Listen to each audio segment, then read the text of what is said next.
शिवभोजन थाळी निधी अभावी बंद करण्याचा शासनाचा विचार असल्याचं विरोधकांनी म्हटलेलं आहे। योजना बंद झाली तर राज्यातील गरीब, मजूर, विद्यार्थी, अपंग, भटकंती करणारे, रोजंदारी कामगार या गरजू जनतेला मिळणारं भोजन बंद होणार असल्यामुळे चिंता सुद्धा व्यक्त होते।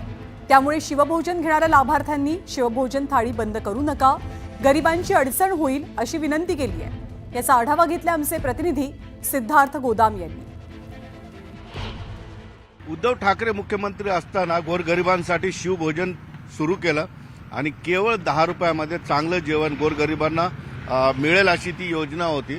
आता ही योजना बंद करतं की काय सरकार, अशा पद्धतीचं वातावरण निर्माण झालेलं। त्यामुळे विरोधकांनी सुद्धा आता शिवभोजन सुरू ठेवावं अशी मागणी केलेली आहे। कारण 10 रुपयामध्ये अगदी जेवण भेटतं, 10 रुपयामध्ये चांगलं जेवण भेटतं आणि गोरगरीब, मोलमजूर ही लोक येऊन या ठिकाणी या जेवणाचा लाभ घेत असतात आणि बऱ्यापैकी एका जेवणाची सोय शिवभोजनमुळे झालेली आहे। आपण बघतोय रिक्षावाले असतील किंवा मोलमजुरी करणारे असतील किंवा एक मिनिट भाई आपण बघतोय यांनी आता 10 रुपयामध्ये डब्बा नेलेला आहे। 10 रुपये में क्या क्या मिलता है? नहीं, 10 रुपये में 2 रोटी, चावल और सब्जी मिल जाती है यहाँ पे। हाँ। अगर से समझो ये बंद हो गया तो कैसा प्रॉब्लम है? बंद हुआ तो फिर बहुत दिक्कत आ जाएगी, क्योंकि क्या है 10 रुपये में कहीं भी खाना नहीं मिलता। हाँ। अगर अपन खाना खाने कहीं जाते हैं तो कम से कम 80 रुपये 150 रुपये लगते हैं। हाँ। यहाँ पे क्या है 10 रुपये में इजीली खाना मिल जाता है और अच्छा भी खाना होता है। बहुत अच्छा खाना होता है। तो खाना कैसा है? अच्छा है। अब अगर सरकार ने ये खाना बंद कर दिया तो दिक्कत हो जाएगी गरीबों की। बहुत दिक्कत हो जाएंगी ना, दोपहर में फिर खाना खाने को हमारे को प्रॉब्लम हो जाएगी, क्योंकि घर दूर रहा तो अब खाना का डब्बा सवेरे जल्दी आ जाते हैं और फिर डब्बा डुब्बा लेके नहीं आते।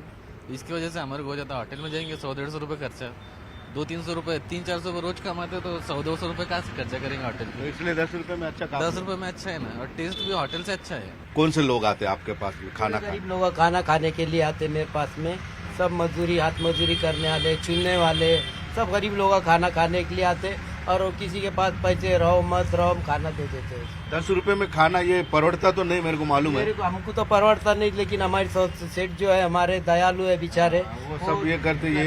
तो कितने लोग खाना खाते हैं आपके पास? हमारे पास में 50 लोग खाना खाते रोज के।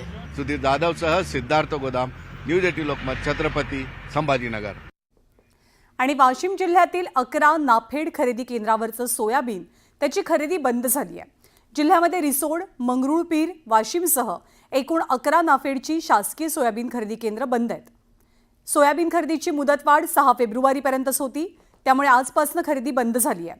त्यामुळे सोयाबीन उत्पादक शेतकरी चिंतेत आहेत। शासनाला अशी विनंती आहे की शासनाने लवकरात लवकर कमीत कमी तरी 1 महिन्याची मुदतवाढ दिलीच पाहिजे, कारण शेतकरी अक्षरशः मेटाकुटीला आलेला आहे। रोज मार्केटमधलं जर चित्र बघितलं तर अक्षरशः शेतकरी रडताना दिसतात आणि हवालदिल होऊन नाममात्र भावामध्ये, मातीमोल भावामध्ये आपली सोयाबीन विकतात।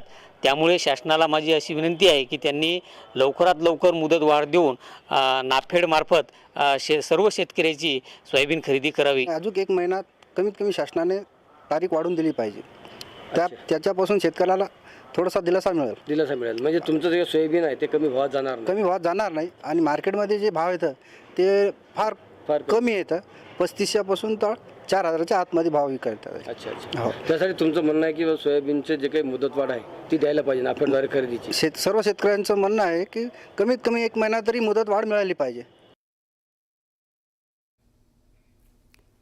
तर सोयाबीन खरेदीसाठी मुदतवाढ मिळावी अशी मागणी राज्यभरातल्या सोयाबीन उत्पादकांकडून केली जाते। या बातमीसोबतच बुलेटिनमध्ये आपण छोटासा ब्रेक घेऊया, थोड्याच वेळात परत भेटूया।